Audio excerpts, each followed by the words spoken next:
Hello students. जैसे कि हमने क्लास 9th का सिलेबस स्टार्ट किया हुआ है दी फंडामेंटल यूनिट ऑफ लाइफ, ठीक है। उसमें हम सेल के बारे में पढ़ रहे थे, यानी कि बेसिकली पूरे चैप्टर में सेल के बारे में ही पढ़ना है। इसका नाम सेल भी है, इस चैप्टर का नाम, ठीक है। तो सेल के दो बॉडी पार्ट्स के बारे में हमने लगभग पढ़ा था, plasma membrane and cell wall, ठीक है। तो सेल वॉल में एक छोटा सा टॉपिक रह गया था, प्लाज्मोलिसिस। क्या रह गया था? प्लाज्मोलिसिस। देखते हैं प्लाज्मोलिसिस क्या होता है। तो when a living plant cell, जब कोई भी लिविंग प्लांट सेल यानी कि जिंदा प्लांट सेल, ठीक है, लिविंग का मतलब जिंदा वाली, ठीक है। प्लांट्स के पास दो तरीके की सेल्स होती हैं, एक डेड सेल होती है, एक लिविंग सेल होती है, ठीक है। तो डेड सेल जो बाहर की तरफ आपने देखा होगा, हार्ड मास जो होता है, यानी कि बाहर की तरफ जो स्टेम होता है प्लांट्स का, वो डेड सेल होती है। डेड सेल क्यों होती है? क्योंकि हमें ह्यूमन बींग्स को आदत होती है उसको हार्म पहुंचाने की, प्लांट्स को हम उसके स्टेम को, प्लांट के स्टेम को हमेशा हार्म पहुंचाते हैं, हर्ट करते हैं उसे।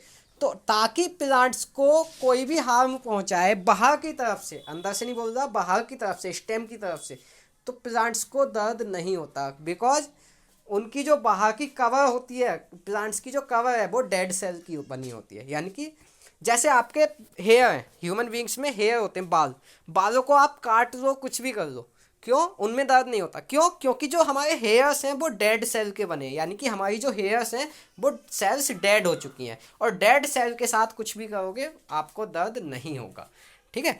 तो प्लांट के अंदर जो लिविंग सेल्स हैं वो वाटर को लॉस करती हैं ऑस्मोसिस के थ्रू। ऑस्मोसिस प्रीवियस लेक्चर में मैंने डिस्कस किया था, वहाँ से पढ़ोगे तो समझ आ जाएगा।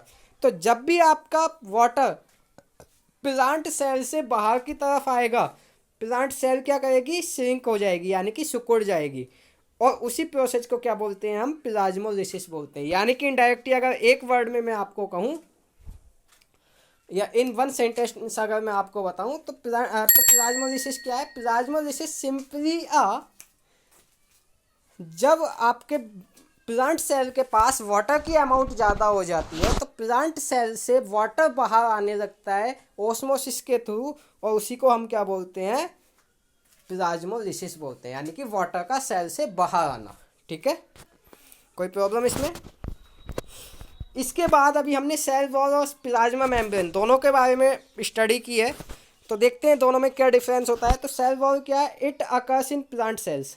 सेल वॉल जो है खाली प्लांट सेल के पास होती है, एनिमल सेल्स में नहीं होती है। जबकि प्लाज्मा मेम्ब्रेन की अगर हम बात करें तो it is found in both plant and animal cells. Plasma membrane दोनों में होती है, ठीक है। सेल वॉल खाली प्लांट सेल में होती है, जबकि प्लाज्मा मेम्ब्रेन दोनों में होती है। इसके बाद it lies outside of the cell. Cell wall जो है वो सेल के बाहर की तरफ होती है, जबकि प्लाज्मा मेम्ब्रेन जो है it lies on the outside of animal cells and inner to cell well wall in plant cells. जबकि अगर हम प्लाज्मा मेम्ब्रेन की बात करें तो एनिमल सेल्स में ये सेल्स के बाहर होती है, और प्लांट सेल्स में ये सेल्स के अंदर होती है, ठीक है। Plasma membrane. सेल वॉल क्या है? It is non living and quite thick in plant cell. Cell wall जो होती है वो डेड होती है, यानी कि नॉन लिविंग होती है, और थिक होती है, थिकनेस ज़्यादा होती है इसकी। अगर प्लाज्मा मेम्ब्रेन की बात करें तो it is living and quite thin.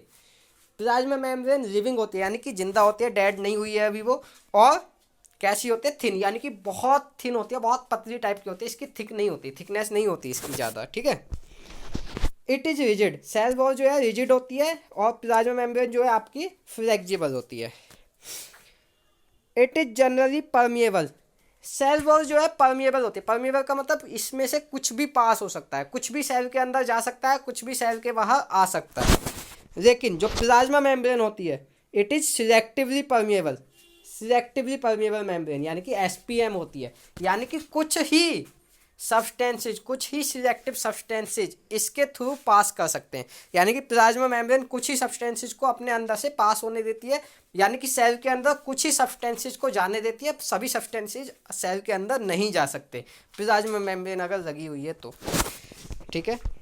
वैसे भी मैं एसपीएम, सेमी परमिएबल मेम्ब्रेन, बहुत अच्छे से समझा चुका हूँ अपने प्रीवियस लेक्चर्स में। अगर आपको अभी भी समझ नहीं आया तो प्रीवियस लेक्चर्स देख लीजिए एक बार, एसपीएम क्या होता है, ठीक है। इसके आगे it is formed of cellulose, hemicellulose and pectin, ये किसकी बनी होती है? सेल्यूलोज, हेमी सेल्यूलोज और पैक्टिन की बनी होती है। कौन? Cell wall.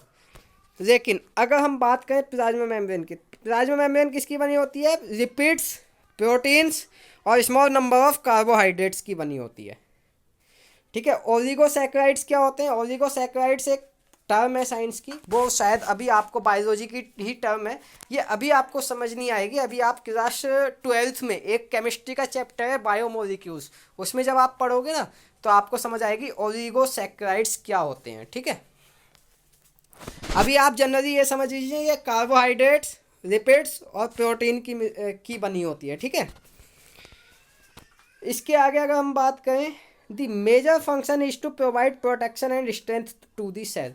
सेल वॉल का जो मेजर फंक्शन यानी कि सबसे इम्पोर्टेंस जो वर्क होता है वो होता है सेल को प्रोटेक्ट करना और सेल को स्ट्रेंथ देना। लेकिन हमारी प्लाज्मा मेम्ब्रेन का जो काम होता है वो क्या होता है? Its major function is to hold cellular contents and control passage of material in and out of the cell. Plasma membrane क्या काम करते हैं? प्लाज्मा मेम्ब्रेन का इतना सा काम होता है कि वो सेल के अंदर जाने वाले सब्सटेंस और बाहर आने वाले सब्सटेंस को कंट्रोल करती है कि कौन सब्सटेंस सेल के अंदर जा सकता है, कौन सब्सटेंस सेल के अंदर नहीं जा सकता है। ठीक है। तो ये हो गया अपना। इसके बाद सेल वॉल, यानी कि दो चीज़ें हम डिस्कस कर चुके हैं सेल में अभी तक। नंबर 1 कौन सा? नंबर 1 हमने प्लाज्मा मेम्ब्रेन डिस्कस किया, नंबर 2 हमने सेल वॉल डिस्कस किया, नंबर 3 अब हमें न्यूक्लियस डिस्कस करना है। ठीक है। What is nucleus? तो न्यूक्लियस एक बहुत लेंथी सा टॉपिक है, बहुत ही लेंथी सा टॉपिक है, वो हमें देखना है कैसे हम रीड आउट करेंगे। तो इसको जनरली आपको एक बार रीड आउट करना है और अपने पास लिख करके रख देना है और कई बार रीड आउट करना है। कुछ भी इंपॉर्टेंट पॉइंट इसमें से पूछा जा सकता है आपसे। ठीक है। In between the paragraphs, paragraph के बीच में से कोई भी क्वेश्चन पूछ लेगा, फिर मत कहना कि सर कहाँ से आया है क्वेश्चन ये। ठीक है। एग्जाम में आपके। तो देखते हैं। The nucleus is a large centrally located spherical cellular component. Nucleus क्या है? न्यूक्लियस एक लार्ज सेंट्रली, यानी कि न्यूक्लियस क्या है? सेल के सेंटर में लाई करने वाला स्फेरिकल सेलुलर कंपोनेंट है। ठीक है।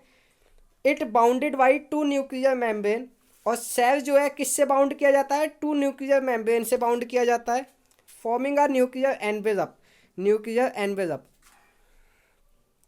ठीक है। और मतलब जो हमारा न्यूक्लियस है वो सेल मेम्ब्रेन के थ्रू बाउंड किया जाता है चारों तरफ से, और वो सेल बाउंड क्या बनाती हैं? मिल करके एनवेलप बनाती हैं। क्या बनाती हैं? न्यूक्लियर एनवेलप, यानी कि न्यूक्लियर को रहने की जगह।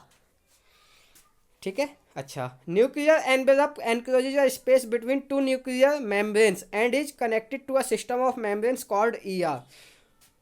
और न्यूक्लियर एनवेलप जो होते हैं वो न्यूक्लियर एनवेलप कनेक्ट होते हैं बहुत सारी मेम्ब्रेन से। उन सभी मेम्ब्रेन्स को क्या बोला जाता है? Endoplasmic reticulum, ER, endoplasmic reticulum. तो ये भी पूछा जा सकता है, लेकिन एंडोप्लाज्मिक रेटिकुलम को हम कल के लेक्चर में बहुत डिटेल्ड में डिस्कस करने वाले हैं। तो अभी आपको ये टेंशन लेने की जरूरत नहीं है कि ईआर क्या होता है, यानी कि एंडोप्लाज्मिक रेटिकुलम क्या होता है। ठीक है। तो देखते हैं आगे। Endoplasmic, the nuclear envelope separates the nucleus from the cytoplasm.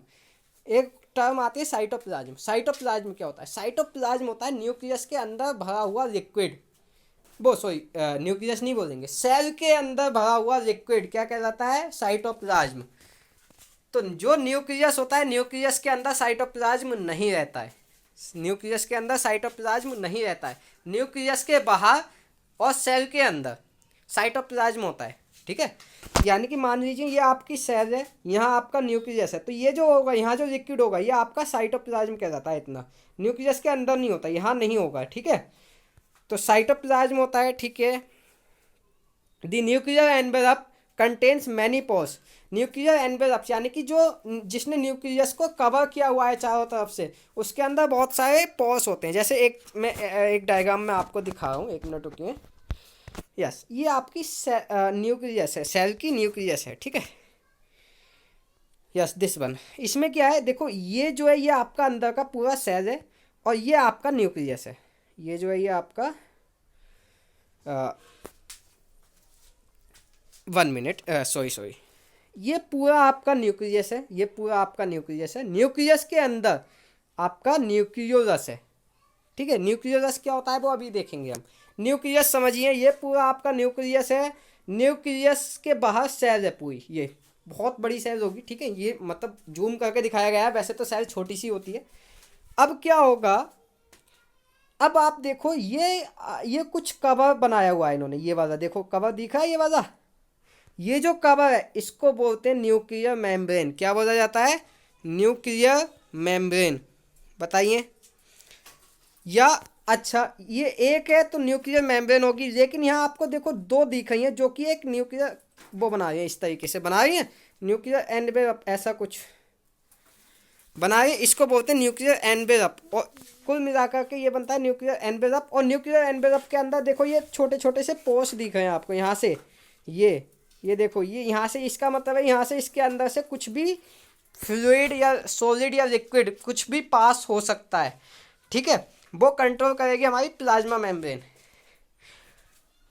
अब इस न्यूक्लियस के बाहर, यहाँ सेल के अंदर और न्यूक्लियस के बाहर, ये यहाँ भरा भरा होगा आपका साइटोप्लाज्म। और अगर हम एंडोप्लाज्मिक रेटिकुलम यानी कि ईआर की बात करें तो देखो ये हमारा पूरा एनवेलप है, ये आपको एनवेलप दिख रहा है ना।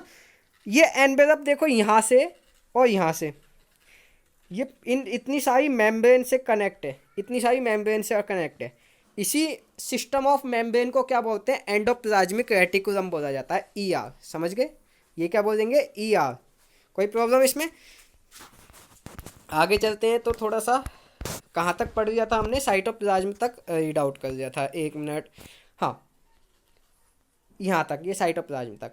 The nuclear envelope contains many pores. Nuclear envelope के अंदर बहुत सारे पोर्स होते हैं जिनको हम न्यूक्लियर पोर्स बोलते हैं। पोर्स अभी मैंने दिखा दिया, वो जो ऐसे करके जो थे यहाँ, इतनी जो जगह छूटी हुई थी ये वाली, इसको न्यूक्लियर पोर्स बोलते हैं। ठीक है, and encloses the liquid ground substances the nuclear plasm. ये सेल है, ये उसका न्यूक्लियस है। न्यूक्लियस के अंदर जो लिक्विड भरा होता है इसको बोलते हैं न्यूक्लियोप्लाज्म। क्या बोलते हैं? न्यूक्लियोप्लाज्म। न्यूक्लियोप्लाज्म बोला जाता है। ठीक है, the nucleopores allow transfer of material between the nucleoplasm and the cytoplasm within the nucleoplasm. जो आपका एनवेलप है या जो आपके न्यूक्लियोपोर्स हैं वो क्या करेंगे? वो सब्सटेंसेज को सेल न्यूक्लियस के अंदर जाने में और सेल न्यूक्लियस से बाहर आने में, यानी कि साइटोप्लाज्म से न्यूक्लियोप्लाज्म के अंदर जाने में हेल्प करते हैं। ये देखो अंदर क्या है? न्यूक्लियोप्लाज्म में, बाहर क्या है? साइटोप्लाज्म में। अब यहाँ से कुछ भी मटेरियल यहाँ जा सकता है, यहाँ से यहाँ जा सकता है, लेकिन जाएगा किसके थ्रू? न्यूक्लियोपोर्स के थ्रू। तो वही कहा है, साइटोप्लाज्म से न्यूक्लियोप्लाज्म में जाने के लिए या न्यूक्लियोप्लाज्म से साइटोप्लाज्म में आने के लिए जो यूज होता है उसको क्या बोलते हैं? हम न्यूक्लियोपोर्स बोलते हैं। ठीक है, हाँ, 2 types of nuclear structure are embedded in nucleolus and chromatin. अभी हमने एक डायग्राम देखा था, ये वाला सेल वाला, इसके अंदर आपको न्यूक्लियोलस दिखाई दिया है। ये आपको देखो, ये पूरा न्यूक्लियस है, न्यूक्लियस के अंदर ये न्यूक्लियोलस है और बाकी क्या है? क्रोमेटिन है। पूरा न्यूक्लियोलस और क्रोमेटिन। ठीक है, तो न्यूक्लियोलस क्या होता है, क्रोमेटिन क्या होता है, अब हम वो देखेंगे। द न्यूक्लियोलस में B one or more number and is not bounded by any membrane. It is rich in protein and RNA. Nucleus के अंदर क्या रहता है आपका? न्यूक्लियस के अंदर प्रोटीन और आरएनए। आरएनए क्या होता है? Ribo nucleic acid, full form याद कर लेना आरएनए की। ठीक है, और ये एक्ट करता है as a site for ribosome formation. RNA किस में हेल्प करता है? आपकी राइबोसोम फॉर्मेशन में हेल्प करता है। ठीक है, nucleolus is known as factory of ribosomes. Nucleolus क्या है? वो फैक्ट्री ऑफ राइबोसोम है, यानी कि राइबोसोम बनाने में काम में आता है। कौन? न्यूक्लियोलस या आरएनए जिसको हम बोलते हैं। ठीक है, न्यूक्लियोलस के अंदर 2 चीज़ें होती हैं, प्रोटीन और आरएनए। तो प्रोटीन और आरएनए दोनों मिलकर के न्यूक्लियोलस बनाते हैं, और न्यूक्लियोलस क्या बनाता है? राइबोसोम बनाता है। Ribosomes are helpful in protein synthesis in the cytoplasm. और राइबोसोम का क्या काम होता है, राइबोसोम प्रोटीन देता है हमें, ठीक है, साइटोप्लाज्म में प्रोटीन फॉर्मेशन में काम में आता है, ठीक है। तो एक बार इसको पूरा रीड आउट कीजिए, अगर इसमें कोई डाउट है आपको तो आप मुझसे डिस्कस कर सकते हैं, लेकिन बहुत अच्छे से ये तभी समझ आएगा जब आप एक बार अपने आप से ध्यान से रीड आउट करोगे सभी चीज़ों को, ठीक है। So okay, thank you. आज की क्लास एंड करते हैं। ओके।